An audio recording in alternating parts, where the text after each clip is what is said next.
Hey, Stuart here. So for this episode, we're going to dig into our archives again with an old episode of 3 Clips. We had Avery Trufelman on the show, and if you're not familiar with Avery, I hope this episode will send you down a rabbit hole of her work, because frankly, it's all pretty amazing.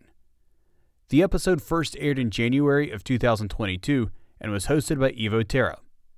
It was edited and produced by yours truly. Enjoy! The beautiful and tragic thing about a podcast is it's like direct knowledge transfer. It goes directly from someone's mouth into someone's brain. Hey, it's Evo, and this is 3 Clips, a Castos original. As always, our goal with 3 Clips is to demystify the creative process behind great podcasts and to inspire greater creativity in your work. To help us, today, we hear from podcast luminary Avery Trufelman. Specifically, we'll be chatting about her podcast, Nice Try. Now, in my head, and as you'll hear me gush about in just a moment, Avery needs no introduction.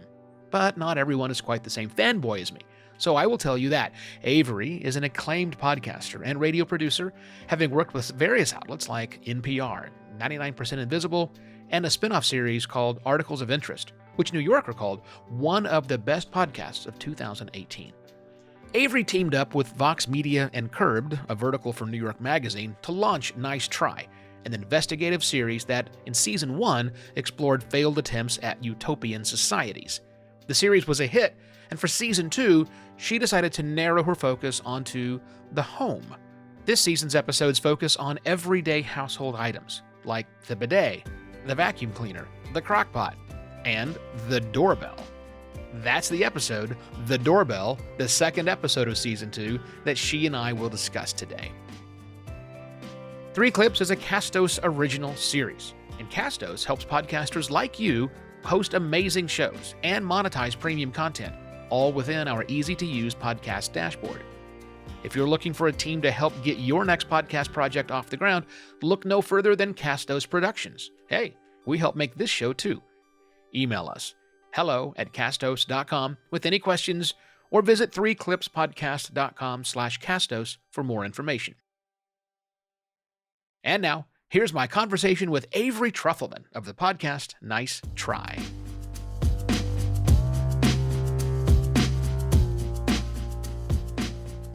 I'm going to start with a confession. You can chalk it up to hubris, white privilege, doing this for the longest time, but I just don't get intimidated when I'm introduced to people who are luminaries in any industry. Except I got to be honest, I'm a little intimidated to be talking to Avery Trufelman right now. I mean, seriously, I am. Really? You're like a powerhouse at this. I've been listening to you since you started, and it's been amazing. So just so you know, I'm a little nervous. So if I say dumb things, don't hold it against me. I want to say thank you because I'm flattered, but I also hope, I don't know. I don't want thank you is weird. I don't want that to be the reaction, but you have nothing to fear. Well, look, I'm totally chuffed. Thank you so much for listening and for your questions. This is going to be great. I've been looking forward to this since Stuart said we were going to do it. So it's wonderful. All right. So to that end, I mean, the reason that's the case is all the great stuff that you have done in podcasting. Your compendium of podcasting is fantastic. I want to run down a career arc for you, if I may, for the people who've been living under a podcast-shaped rock, I guess, or who don't have a full appreciation of all of your efforts. So let me know if I've got this right. So 99% Invisible, then your own spinoff, Articles of Interest, which went out in 99% Invisible, then Nice Try, the show we're talking about with you today, and there's also The Cut. Have I missed anything major and important? No, just a whole smattering of weird, varied, sundry internships before 99PI. But yeah, that's my whole, all right. That's everything. I got it. Yeah. And wow. And all those are great for lots of different reasons. I want to start off with the question about your approach to making audio. You know, there's some, I'll use the word tension between people who are committed to making radio and people who are committed to making podcasts. So whose side are you on? I'm kidding. That's really not. It's not my question whatsoever. But I do really want to find out, what do you think about making good audio? Do you see a difference and a distinction between making radio, making podcasting? Yeah, totally. And I mean, this is something where I feel like I should be talking to you about this. But I mean, when I was starting out, I feel like I'm one of the last generation of people who wanted to work in radio. I was applying for radio jobs at like small regional stations. And this is just like what I wanted to do when there was like it wasn't considered a gold rush or anything. I was just like, I would like a quiet life making radio shows. And I remember there was no way you were going to get on the air. You were going to be someone else's producer. And I was like, what a great life. I would love to be someone's producer and like read books for them and prep guest questions for them and work at a radio station. That would be great. And then podcasting came along. And the obvious differences, right? Like there's no broadcast clock, there's no FCC regulations. You can say whatever you want for as long as you want. But I also think there's like an ethos, of course, where the radio really comes from this place of service. You're like, what does the community need to hear? What's going on? How can we tailor this to like the widest swath of people, which is kind of noble in so many ways. But it also means that everything gets very generalized and, it's all kind of the most common denominator is like what's on the radio. And also the thing that initially attracted me to radio is it struck me as so egoless. Back in the day when we were like, what does Lakshmi Singh look like? Nobody knows. And, there were like these rotating casts of voices. You kind of didn't know when it was going to be Robert Siegel and when it was going to be Melissa Block. And, the BBC hosts changed every single time. And I loved that. I loved that there was no ego in it. And now with podcasting, it's very much like, look at me. Don't listen to them. Listen to me. Right. It's not served to you. You have to like be like, hey, over here, listen to me. And so it's way more ego full than radio in ways that are good and bad. And I'm like adjusting to.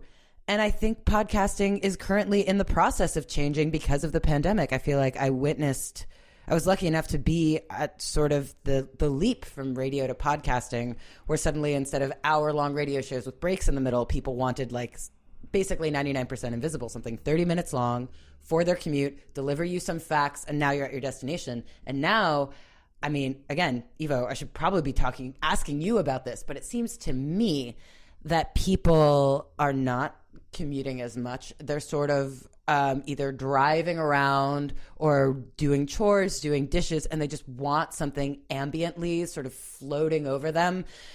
Podcasts that are like an hour long, 2 hours long, 45 minutes long, that they can sort of tune in and out of. And I feel like I have to adjust my style again and sort of like rise to the occasion.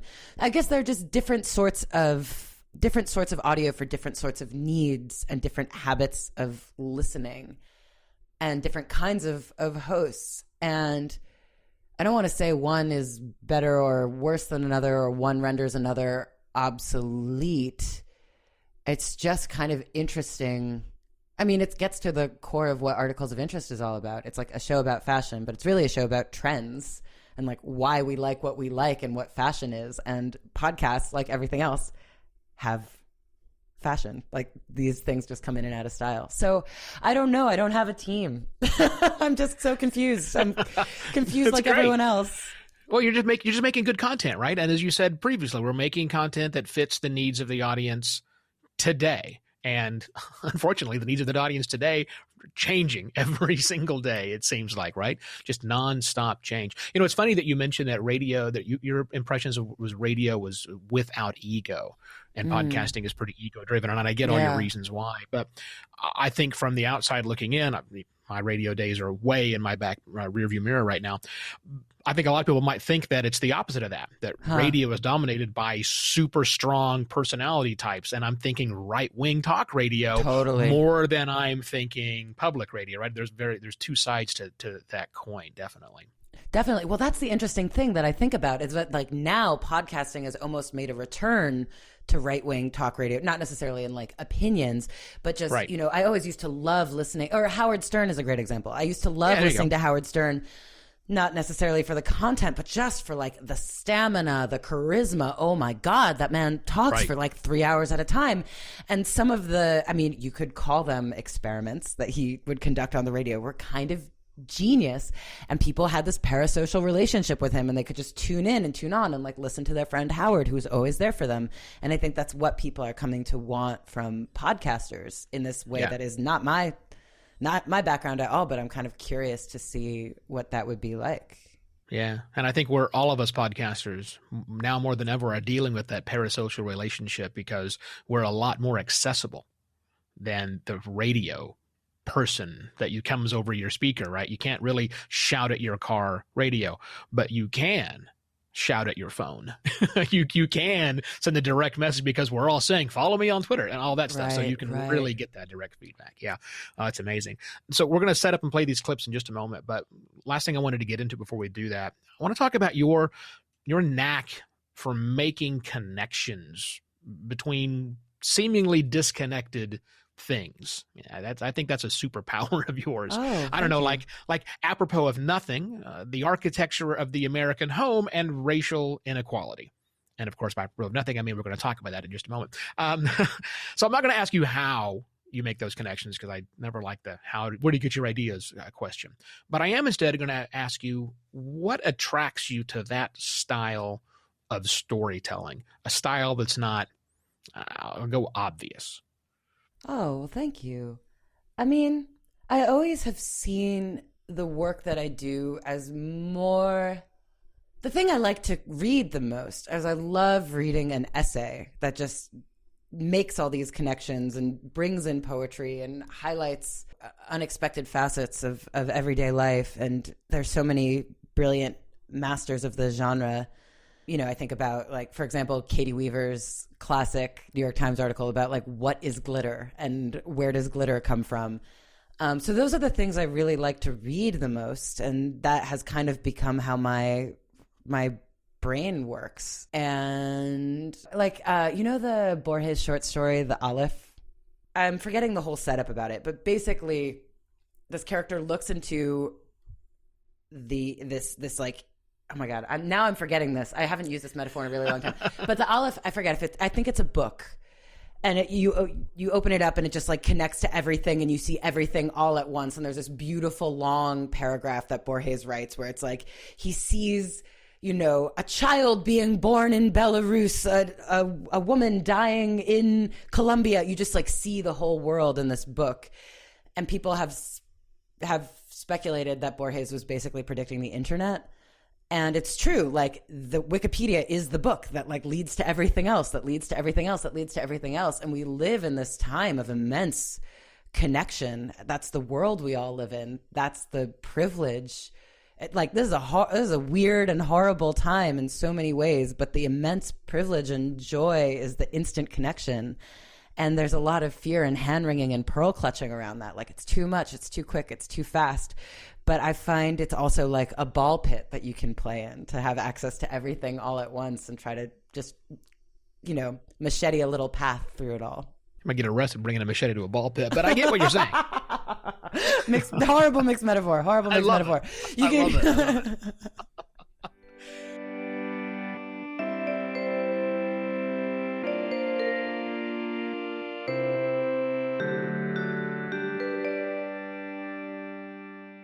So look, we're going to pull all of the clips from the first episode of season 2 of Nice Try, which is entitled The Doorbell.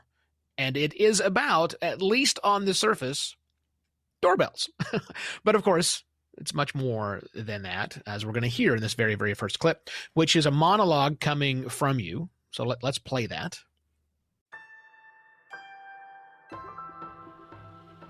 And so, come along with me on a journey into the private sphere, into the technology and products that have determined the ways we clean, cook, exercise, sleep, and shit as we attempt to sail to the unreachable shore of a better life in our little homes or apartments or rooms, each ideally its own little fiefdom with its own culture and philosophy and rules, and each contingent, like any perfect utopia, on letting in only who they want to let in.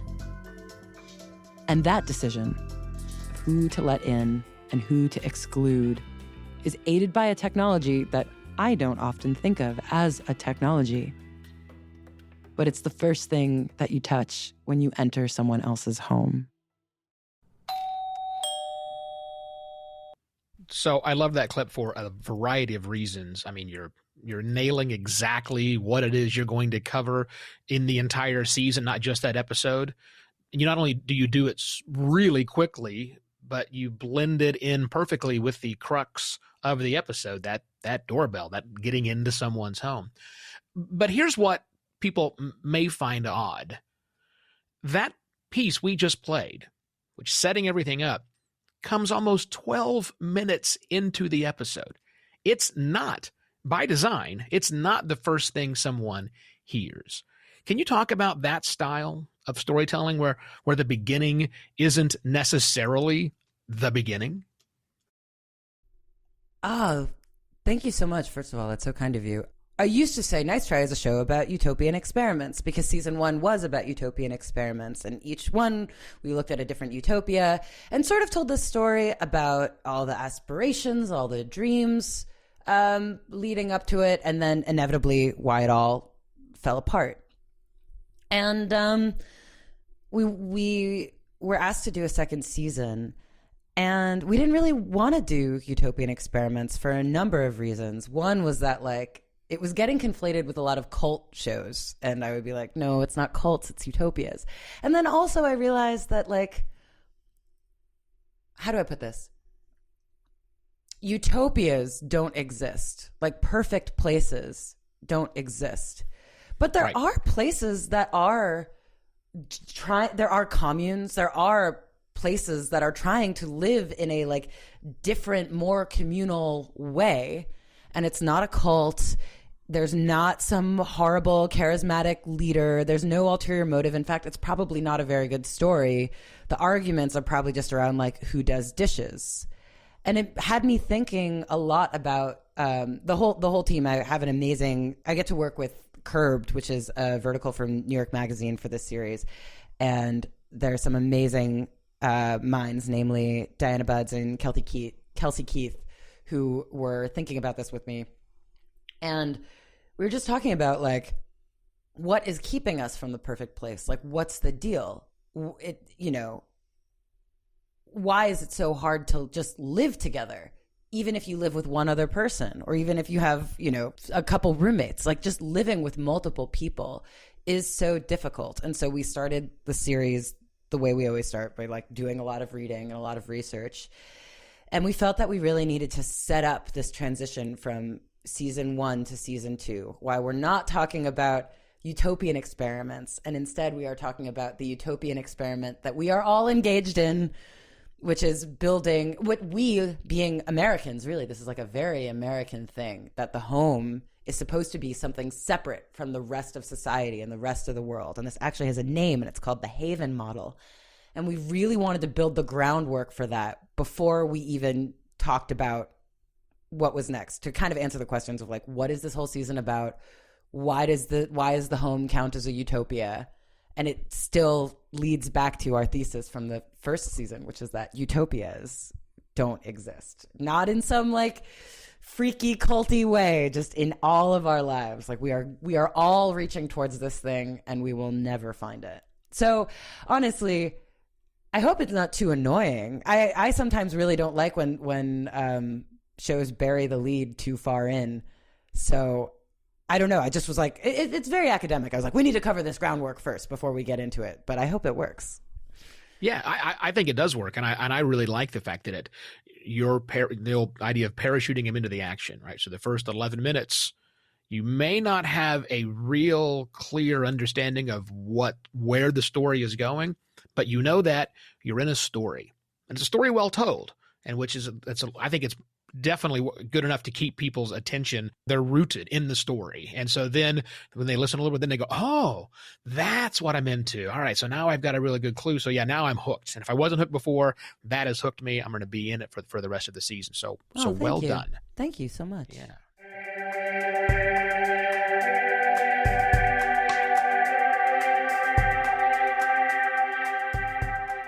So let's switch over to clip number 2. This one actually features field recordings and some studio work combined.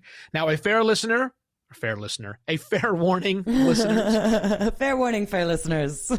Yes. You are about to hear a doorbell. It is probably not your doorbell. No one is likely at the door. I know. I realized I should have put in a warning. People are like, my dogs are freaking out listening to this series. I'm like, oh no, I'm so sorry.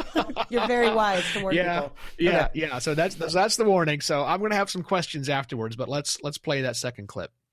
And this is the part of doorbell history that really gets Robert going. My real love is the long bell door chimes with long tubes that are kind of the grandest of doorbells. They're supposed to be electrically operated, but I'm going to cheat and just strike them with a mallet. I think everyone would understand, though. I think it's pretty cool you're hitting them with a mallet. Can we say you're hitting them with a mallet, please? It's so cool. As long as you say that this is exactly how they would sound electrically. Okay, deal.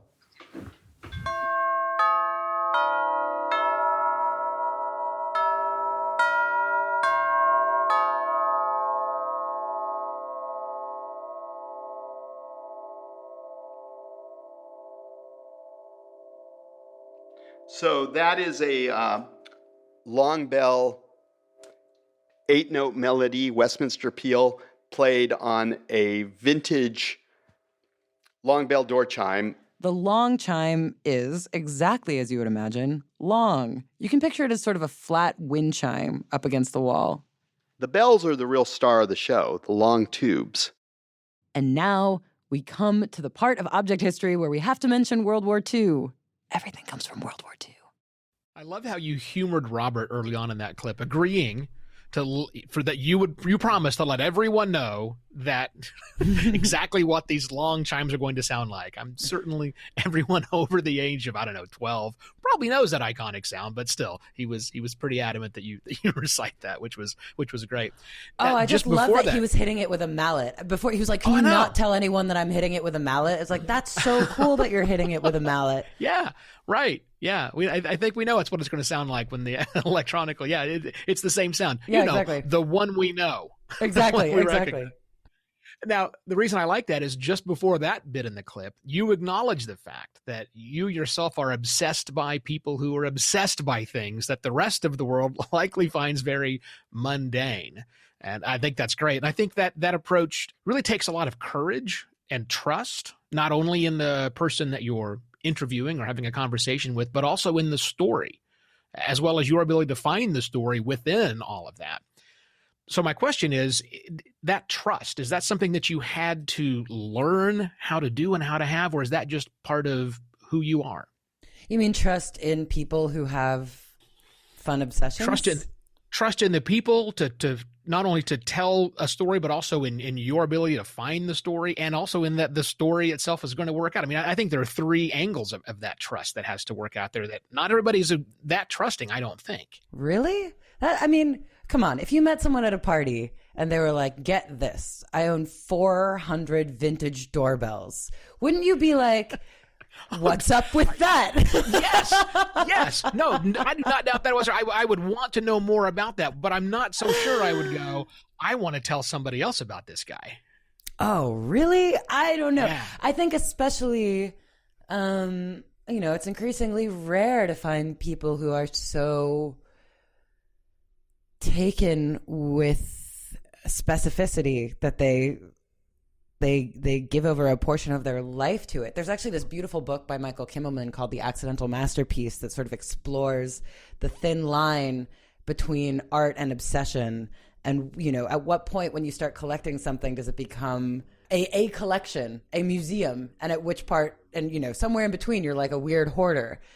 But I think I don't know, anyone who does anything with any sort of dedication and repetition, even if someone, I don't know, my friends I know who like wake up and meditate every morning. I'm just like, that's so interesting. What leads to that devotion? What in you, I mean, it's love. It's a love story. Like what compels you, what draws you towards this thing, this practice. Like there's always something more to it. And I guess that's the thing that I learned from 99% Invisible is we were like, because the question we'd always get asked is, how do you do a radio story about design?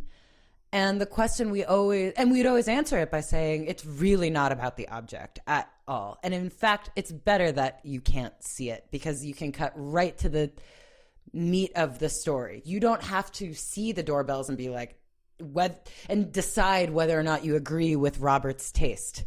Or, you know, if you like the doorbells he likes, you can't see them. You only can know why he loves them and what draws him to them. And I remember just feeling that way about the stories we do about buildings. It's so easy to be like, oh, I like that or I don't like that. And I felt that way when I did articles of interest too. It's very easy to get intimidated by fashion. Fashion's like freaky and weird looking. And when you can't see it and all you know is the intention behind it and the story behind it, it actually makes it more approachable. So I suppose I learned that from 99PI, but I honestly think that I don't know. I really believe that most people would want to hear from someone who's obsessed with something. Obsessions are fascinating.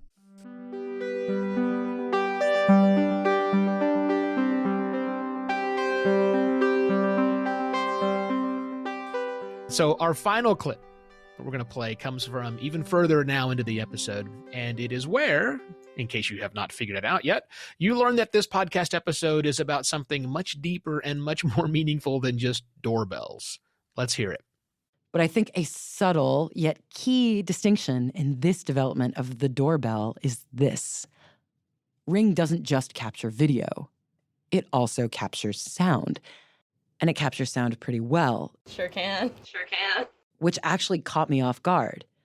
I mean, I went to Tammy's apartment in order to look at her Ring camera, and I was still a little weirded out when, after we spoke, she sent me all the footage that her Ring had captured.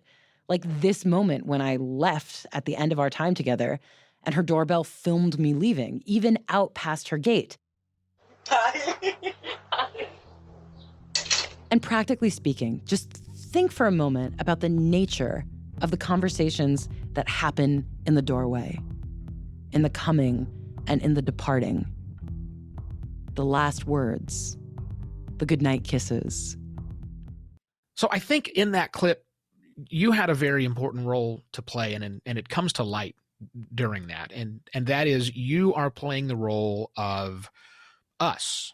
You're the proxy for the listener. You've just listened through all of that, and what you're not doing is you're not telling us, the listeners, what we should think, but you are drawing attention to some important concepts that we should think about. And I think that's a very fine line that's hard for some people to straddle. How do you know when you have the right balance, when you've shined the right amount of attention, but not so much that you're spoon feeding us? Well, I think actually this is really interesting. This goes back to the difference between podcasting and radio, I think. Because I think so much of radio was built around the understanding that people were tuning in their car at any time. They weren't necessarily starting and going along with you for the journey. So in a radio story, you periodically have to be like, remember this? Or like, that's so-and-so again. And you kind of end up talking to the audience like they're idiots. But like you're trying to accommodate them because they could have tuned in the middle. And so it's a tricky balance to strike. And I think a lot of podcasts that have come from radio still keep that of like, remember this? And I always want to try to make it to be like, the audience is smart. They chose, it's not the radio. They're not being subjected to you. They chose you. They clicked this. If they've made it this far, they have heard you, just like tell it like you're telling a story. No one accidentally listened at minute 35. Exactly. That just doesn't happen. Exactly. So I guess it's just like, be a human, talk about it like you're a human. And honestly, a huge way, well, it sucks because I can't do this now, but a big way that I would practice or write would be going to parties And I have no chill at parties. People will be like, hey, Avery, what's up? And I'll be like, can I tell you about doorbells? Like, I'll just want to tell you the story just so that I can hear what I sound like when I just say it to a person. And I can gauge how they're, it's very useful because I can be like, oh, this part's less interesting to them. This part's more interesting to them. You can kind of see where their eyes light up. You can see where they're like, wait, I don't get it. And you can see what metaphors you employ. It's like very useful. So I even did this, on the phone with friends during quarantine, just being like, can I just tell you about the story I'm working on? And, if it's an interesting enough story, if you're like looking into something cool, people will be like, yeah, tell me, who doesn't want to be entertained? You're trying out a bit on your friends. Exactly. Really. Exactly. It's like a comedian. And I think that's like the root of what makes it feel natural. It's like, I'm just talking to you like I would talk to anyone, or I'm trying to. I'm still like doing a weird podcast performance of myself. Can I brag for a second though? Do it. I made like most of the music for Nice Try season 2. And that one is one of my favorite pieces I made. Yeah. Fantastic. What'd you make it on? Oh, it's just like a synthesizer and a bass. It's not, yeah. I'm not a musician, but I don't think that music should tell you, like you said, I don't think music should tell you how to feel. I don't like when the music is too sad or too ominous or strikes any mood. I want it to I see music as creating chapters of just like, pay attention here, pay attention here, pay attention here, pay attention here. And so I'm not a good musician, but I can make like neutral music or like relatively neutral music that can stop and start and like tell you where to direct your attention to. It kind of functions like a spotlight. And so I think that is another part to actually answer your question. I think that's another way of like not telling people how to feel is by using very repetitive, not statement music.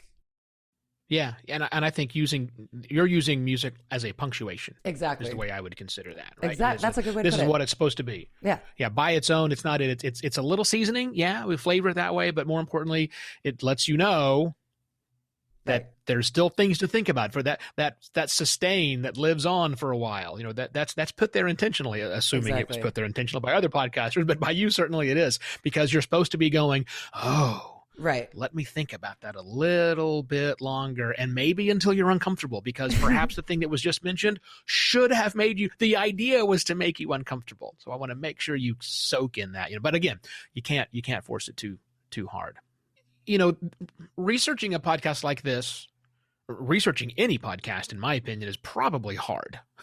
If you're going to do a good job, there's a certain amount of research that needs to go into anything that you tell. And certainly when you're doing this kind of storytelling where you are connecting lots of different dots together, not only in a single episode, but across an arc for a full season, it takes some upfront work, and not just a little, a lot of upfront work. Can you talk for a minute about the prep and how you create, not how you create this, but what all effort and energy goes into just knowing where the story is going to wind up? How do you get at least the beginning stages of that in your mind? It's so interesting. A lot of these were actually leaps of faith. I would meet up with my team. Mostly the main producer on this show was my dear colleague Megan Kinane. And then there was an associate producer, Sarah Burke, and a curbed researcher named Diana Buds, and we would all get together and just be like, what are the objects that can most tell the story of the home? And we had a whole bunch on there. We were thinking like maybe blenders, like what would the objects be? And after we made what seemed like a reasonable list, we kind of wanted one that represented every facet of life, one that could represent various rooms in a home, different parts of private living. Then I was just reading. Like a huge part of my job is just reading, which feels, when I'm in the research phase, it feels crazy because I'm not just like, la, la, la, like casually reading. I'm like, brrr, like gunning through books, searching, underlining, and luckily with Nice Try, I have a lot of help with a show like Articles of Interest, which I make myself. I have to like spread it out over a long period of time because it just takes a while to like find stuff. But, Diana will be like, have you heard of this book? And Megan will be like, have you heard of this book? And we're like, okay. And we're just like buying and ordering all the books, reading all the books. It's totally frenetic. And I've learned to read very quickly. I just read very fast and I'll underline parts that are interesting. And then usually when we interview the author, I'll go back and I'll read it again and like do a more slow, methodical take. But yeah, the series is a ton of reading, not only for history and context, so reading a lot of books, but also reading a lot of articles and a lot of academic journals, especially with a series like Nice Try, where it actually has a lot of tech reporting. We talked to a lot of contemporary tech CEOs, and we wanted to make sure we did our jobs right and weren't, because it's very easy. Like, we want to do our jobs right and hold these powerful companies accountable, definitely. We also want it to be entertaining. But we also wanted to make sure that there was a gray zone because, again, a lot of, like, for example, critics of Ring have Ring doorbells. A lot of people do have crock pots and Instant Pots and Roombas. And we don't want it, we wanted to come at it from a really open-minded place of, like, why do we buy these things? How did they come about? No shame, no judgment. But, like, here are all the sides and all the elements that contributed to, like, how we live the way we live. And we really need to do a lot of research to be able to come at it from an open-minded perspective. Like, actually being open-minded takes a lot of background. Because I find if you don't really know what you're talking about, the easiest finger to point is, like, blame and fury and accusation.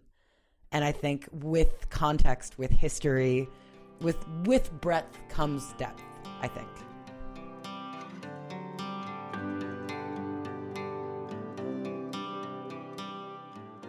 So much great stuff from Avery in that conversation. I hope it really helps you better master the craft of podcasting. You can get all 7 episodes of the second season of Nice Try in your favorite podcast listening app, or visit podcasting.voxmedia.com and search the website, or just follow the link we'll have in the episode details. I have been and shall be your host for this season, Evo Terra. Thanks so much for listening. You can find all the episodes of 3 Clips on our website, 3clipspodcast.com, and you can show support for the show by telling a few dozen of your closest friends about it. Again, that's 3clipspodcast.com. This episode was produced by Stuart Barefoot. Theme music was created by Tyler Litwin, and Matt Medeiros is the executive producer of 3 Clips. And if you can't get enough of me, follow me on Twitter, where I'm at Evo Terra. And if you're a serious podcaster with any interest in making podcasting better, check out my daily short-form podcast called Podcast Pontifications, which you can find at podcastpontifications.com. 3 Clips is a Castos original series. You can learn more at castos.com. And all of these links are in the episode details. And now, our bonus segment. Each episode, we ask our guests for a podcast they'd recommend that isn't at the top of the charts, a show they'd like to show some love to. We call this segment Play It Forward.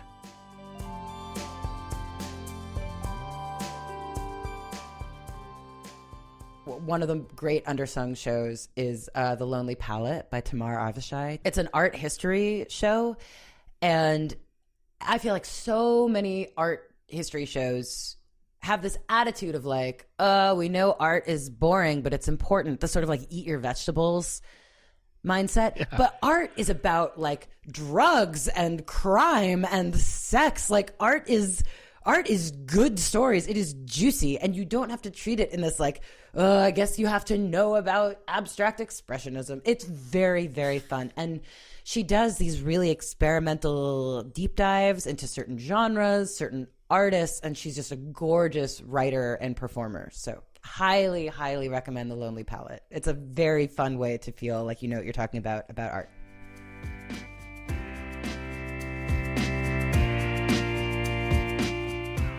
And that wraps another episode of 3 Clips, a Castos original, hosted by me, Evo Terra.